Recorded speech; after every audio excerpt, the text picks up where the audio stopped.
नमस्कार, मैं हूं अविनाश पांडे और आप देख रहे हैं डीटीवी भारत। कल यानी कि सोमवार को बिहार विधानसभा में कुछ ऐसी घटना हो गई जिसको लेकर चर्चा हर ओर हो रही है। चाहे वो बिहार में कह लीजिए, बिहार का राजनीतिक गलियारा पूरी तरीके से उसमें सरगर्मी तेज है। साथ ही साथ सोशल मीडिया पर सरकार की जमकर किरकिरी हो रही है। सीएम नीतीश कुमार को लेकर लोग तरह तरह के कमेंट्स कर रहे हैं और अपनी बातें रख रहे हैं।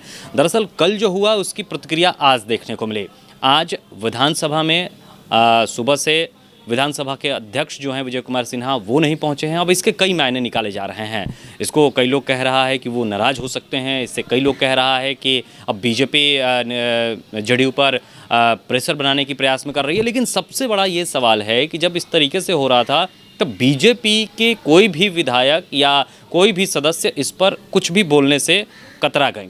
किसी ने कुछ नहीं बोला। सोमवार को, मंगलवार को भी इस पर किसी ने खुलकर बातें नहीं रखी। सिर्फ एक बीजेपी के विधायक हैं विनय बिहारी, उन्होंने अपनी बातें रखी। उन्होंने कह दिया कि किस तरीके से सदन चल रहा है। अब यहाँ पर यह सवाल उठता है कि विपक्ष इसको लेकर हमलावर क्यों है। दरअसल विपक्ष की तरफ से भाई वीरेंद्र ने अपनी बातें रखी। उन्होंने साफ तौर पर यह कहा कि सदन के अध्यक्ष किसी पार्टी विशेष के नहीं होते हैं। सदन के अध्यक्ष की अगर इस तरीके से उनसे बातचीत की जाती है, उंगली दिखाकर बातचीत की जाती है, तो ये बर्दाश्त नहीं होगा। बात भी सुना जाए, हुई है नहीं आसन की भी बात सुनी जाए। रहा था, आप सुन लीजिए। इसको लेकर मंगलवार को सदन में जोरदार हंगामा देखने को मिला। सदन की कार्रवाई शुरू कराने के लिए सभापति के तौर पर प्रेम कुमार आए। डॉक्टर प्रेम कुमार ने सभा की शुरुआत की और इसके बाद तमाम जो गतिविधियां हुई वो हुई।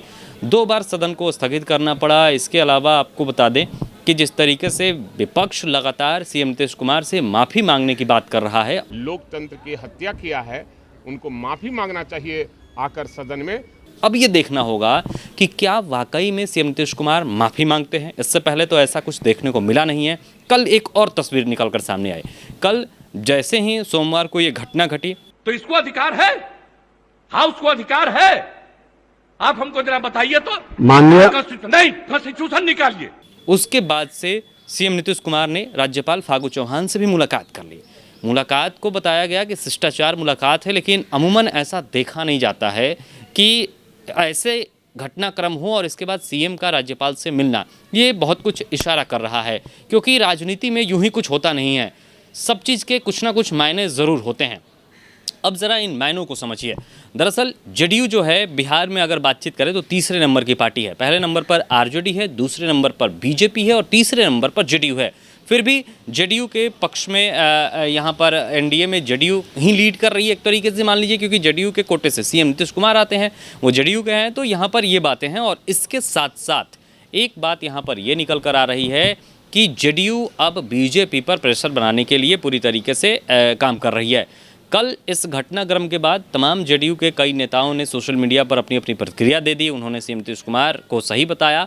साथ ही साथ अब लोग इंतज़ार ये कर रहे थे कि बीजेपी की तरफ से कोई प्रतिक्रिया आती है कि नहीं आती है। तो अभी तक कोई बहुत बड़ी प्रतिक्रिया इस पर नहीं आई है। सदन में अध्यक्ष का नहीं जाना ये इशारा कर रहा है कि हो सकता है वो नाराज़ हो सकता है कि उन्होंने अपनी बातें केंद्रीय कमेटी तक रखी हो, बिहार प्रदेश कमेटी तक रखी हो कि अगर इस तरीके से हो रहा है तो इसको देखा जाए। अध्यक्ष पर अगर इस तरीके से हो रहा है तो फिर बीजेपी इतनी बड़ी पार्टी होकर दूसरी नंबर की 74 सीटें हैं उसके पास, आरजेडी से मात्र 1 सीट कम है और उसके कोटे से अध्यक्ष विजय कुमार सिन्हा आते हैं। और इस तरीके से अगर उनके साथ व्यवहार किया जा रहा है तो इसको कहीं ना कहीं इशारा होगा कि इसको देखा जाए। हालांकि इन सब की कोई बातें अभी आधिकारिक पुष्टि नहीं हुई है, लेकिन ऐसे कयास लगाए जा रहे हैं। और कल राज्यपाल से नीतीश कुमार का मिलना कहीं ना कहीं ये भी इशारा कर रहा है कि हो सकता है कि प्रेशर पॉलिटिक्स के लिए नीतीश कुमार ये जताना चाह रहे हों कि मैं इस्तीफा भी दे सकता हूँ। तो आने वाले 1-2 दिन में घटनाक्रम कुछ ना कुछ ज़रूर बदलेंगे, ये मेरी राजनीतिक समझ कहती है। हालांकि ये राजनीति है, राजनीति में इस तरीके से नूरा कुश्ती देखने को मिलती रहती है, लेकिन कल जिस तरीके से हुआ उसको लेकर कहीं ना कहीं सोशल मीडिया पर बिहार की छवि और ख़राब हुई है। बिहार और बिहार के राजनीतिक गलियारों में इस तरीके से जो घटनाएं होती हैं उसको लेकर सोशल मीडिया पर कई तरीके से लोग नीतीश कुमार को ट्रोल कर रहे हैं। लेकिन सबसे बड़ा सवाल ये है कि बीजेपी आखिर इस पर चुप क्यों है, ये सबसे बड़ा सवाल है। और बिहार के लोग इस बात को जानना चाहते हैं कि बीजेपी जो दूसरे नंबर की बड़ी पार्टी है, राष्ट्रीय पार्टी है, वो आखिर चुप क्यों है। इस मामले पर अभी तक कोई बड़ी टिप्पणी क्यों नहीं आई है, कोई बड़ा बयान क्यों नहीं आया है कि आखिर क्या किया जाएगा या क्या नहीं किया जाएगा।